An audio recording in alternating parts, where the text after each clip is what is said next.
Saudações, meus queridos, bem-vindo a mais um vídeo. Nossa aula agora é para você, aluno do terceiro ano do ensino médio, já que a gente vai trabalhar com mais um tópico de revisão para o Enem. No vídeo anterior nós trabalhamos sobre grandezas proporcionais. Nós agora vamos usar esse mesmo assunto aplicado em resolução de problemas de regra de 3. Só que dessa vez a gente vai trabalhar com regra de 3 composta. Vem comigo então. Vamos lá, meus caros. Seguinte, essa aqui é uma questão de regra de 3 composta. Ela caiu na prova do Enem de 2015, certo? Um pouquinho trabalhosa, mas ainda assim eu queria que vocês, de novo, igual a gente fez no vídeo anterior, vocês pausassem esse vídeo e tentassem fazer essa questão do jeito que vocês acharem que dá pra fazer, certo? Se você souber a regra de 3 composta, ótimo. Se não souber, tenta fazer de outro jeito. Quem sabe você pode adaptar isso para uma regra de 3 simples, tá bom? Se a resolução não estiver bacana, vai lá no e-mail da sala, tem um link lá com o slide dessa aula, tá bom? Vamos lá, pausando. Pois bem, meus queridos, pra gente resolver problema de regra de 3, a gente vai resolver igual foi no vídeo anterior, certo? A gente tem 3 passos para analisar. 3 passos para cumprir, né, na verdade. O primeiro passo é montar uma tabela. Você que já leu o texto, tá aí a tabela montada, ó. Eu tenho uma situação envolvendo o número de funcionários, o número de camisas que eles produzem por dia e a jornada de trabalho. Pelo que o texto falou, 36 funcionários conseguem produzir 5.400 camisas por dia, numa jornada de 6 horas trabalhadas. Só que, pelo que o texto disse, essa demanda de funcionários precisa aumentar para 96, já que a demanda de camisas também aumentou. Agora são 21.600 camisas, 21.600.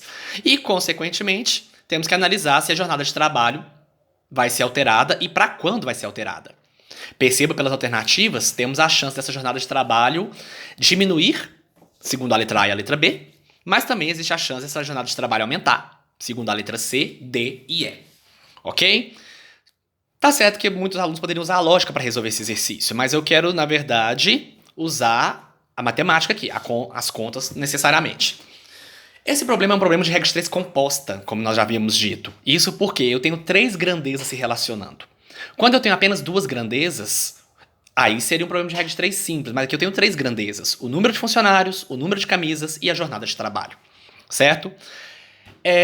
Dessa vez multiplicar cruzado direto assim não vai ser muito eficaz. Quem é que a gente vai multiplicar cruzado? Que bagunça vai ser essa? Então a gente vai ter que organizar isso aqui. Primeiro eu quero partir, então, antes de montar uma equação para ver o que será multiplicado cruzado, nós vamos primeiro analisar que tipo de proporção que existe em cada situação. Ok? Nesse caso, a nossa referência vai ser a grandeza desconhecida, que no caso é a jornada de trabalho. Tudo bem? Nós vamos analisar o seguinte. Supomos que eu quero relacionar o número de camisetas produzidas com a jornada de trabalho, como se o número de funcionários não importasse. Vou até tampar ele aqui. Olha só, vamos analisar que tipo de proporção que existe aqui. Se eu trabalho 6 horas por dia, eu consigo produzir 5.400 camisetas. Mas se for para eu produzir agora 21.600, o número de horas trabalhadas por dia teria que ser aumentado ou diminuído? Se você pensar comigo, pela lógica, a gente tem que então aumentar a jornada de trabalho para eu conseguir dar conta de uma demanda também muito maior. Se as 2 grandezas nesse caso estão aumentando, eu estou dizendo então que aqui existe uma proporção direta. Vamos anotar, ó. Tudo bem? Então significa que até agora eu não preciso inverter nada. Certinho? Quero analisar com você agora a segunda relação, ó. Como a nossa jornada de trabalho é nela que existe a incógnita, né? Por isso que eu tomei ela como referência. Eu vou usar ela agora para relacionar com o número de funcionários. Como se o número de camisas dessa vez não importasse. Eu tenho a minha borracha aqui em cima para tampar como se ela não tivesse necessária aqui pra gente. Estou comparando agora só o número de funcionários com a jornada de trabalho deles. Eu consigo fazer com que esses 36 funcionários deem conta do serviço trabalhando 6 horas por dia. Agora, supomos que seja até o mesmo serviço. 96 funcionários dariam conta desse mesmo serviço em um tempo maior ou menor? Se você parar para pensar, para responder essa pergunta, a gente vai verificar o seguinte. Se aumentar o número de funcionários, eles não precisam trabalhar tanto assim. Esses funcionários poderiam trabalhar bem menos. Tanto que nós vamos generalizar então o seguinte: se eu aumentar o número de funcionários, a minha jornada de trabalho vai diminuir, que afinal de contas o serviço vai sair mais rápido. Tudo bem? Então, analisa, ó, o que eu acabei de falar. Eu aumentei o número de funcionários e a jornada de trabalho diminui. Grandezas em que uma aumenta e a outra diminui, nesse caso, caracteriza aqui uma proporção inversa. Tudo bem? Temos então a segunda parte do problema resolvida. Quando eu relaciono jornada de trabalho com as camisas, eu tenho aqui uma proporção direta. Quando eu relaciono a jornada de trabalho com os funcionários, eu tenho aqui uma proporção inversa. Essa análise ela é importante na hora de montar a equação. Já afinal de contas, tem muitos números aqui para manipular. A dica que eu dou para vocês é a seguinte. Primeiro, você vai montar uma fração com a sua variável desconhecida, que no caso é a jornada de trabalho, 6 sobre x. E também eu posso montar frações envolvendo as outras grandezas. Vou montar 36 sobre 96 e vou montar 5.400 sobre 21.600. Tudo bem? E entre essas duas frações que nós montamos, vai existir sempre multiplicações. Tudo bem? Isso é uma convenção. Certinho? Mas aí a gente tem um problema.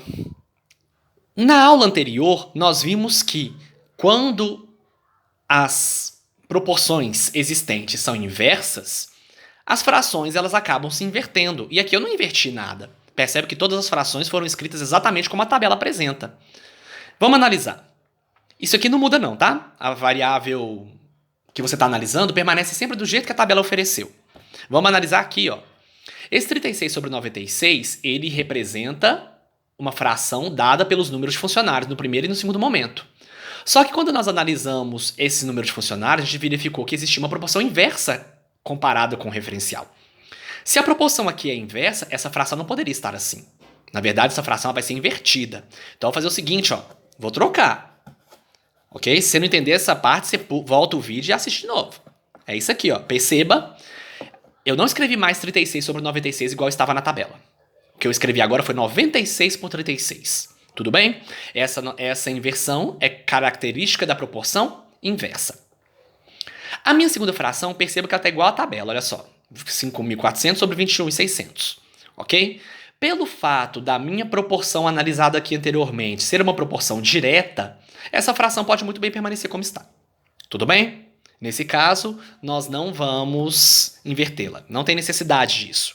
Aqui é a proporção inversa. Perceba que eu inverti a fração. Olha só, era 36 sobre 96, agora é o contrário. E aqui a proporção direta. Era 5.400 sobre 21.600 e aqui permanece como está. Tudo bem? Nesse caso, a gente tem agora que resolver essa equação aqui. A montagem está pronta. Primeira parte do problema, montar uma tabela. Segunda parte do problema, analisar as proporções envolvidas. Analisadas as proporções, temos a equação montada. Para terminar o exercício, agora a gente vai resolver essa bagunça. Tudo bem? Acompanha comigo. Olha só, vamos resolvendo então essa bagunça. Primeira coisa que eu fiz para a gente facilitar, para não trabalhar com números muito grandes, foi simplificar todas as frações envolvidas no meu problema. 6 sobre x, fração desconhecida, permanece como está. 96 sobre 36, eu dividi todo mundo por 12 aqui, ó. Dividindo por 12 eu consegui 8 terços. 5.400 por 21.600. Primeiro eu já divido por 100 para cortar esses dois zeros. Aí sobra 54 sobre 216. Nesse caso, eu já dividi e simplifiquei dando 1/4. Beleza? Isso aqui eu posso multiplicar, olha só. 8 vezes 1 e 3 vezes 4. Por isso que eu consegui esse 8 sobre 12. Tudo bem? E aqui, até que enfim, vamos multiplicar cruzado. 8 vezes x e 6 vezes 12. Nisso aqui a gente tem a resposta final do problema. Ó. Só dividir os dois lados por 8, né? A gente consegue então que o meu x nesse caso vai ser 9 horas. E aí é a resposta do nosso problema marcado aqui na letra C, ó. Fechou? Esse é o modelo de resolução típica de um problema de regra de 3 composta.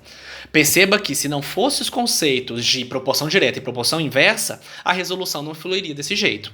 Bem provável que chegaríamos em conclusões erradas, caso optássemos por regra de 3, né? Tem outras formas de resolver. Use a sua criatividade aí se você tiver experimentado. Ok? Compare aí as respostas com o que você tentou fazer. Certo? Minha expectativa é que vocês se deem bem nos exercícios que nós vamos fazer, né? Ok? Dentro do plano de estudos já focado nos Enem de 2016 até o Enem de 2019. Tá bom? Um abraço.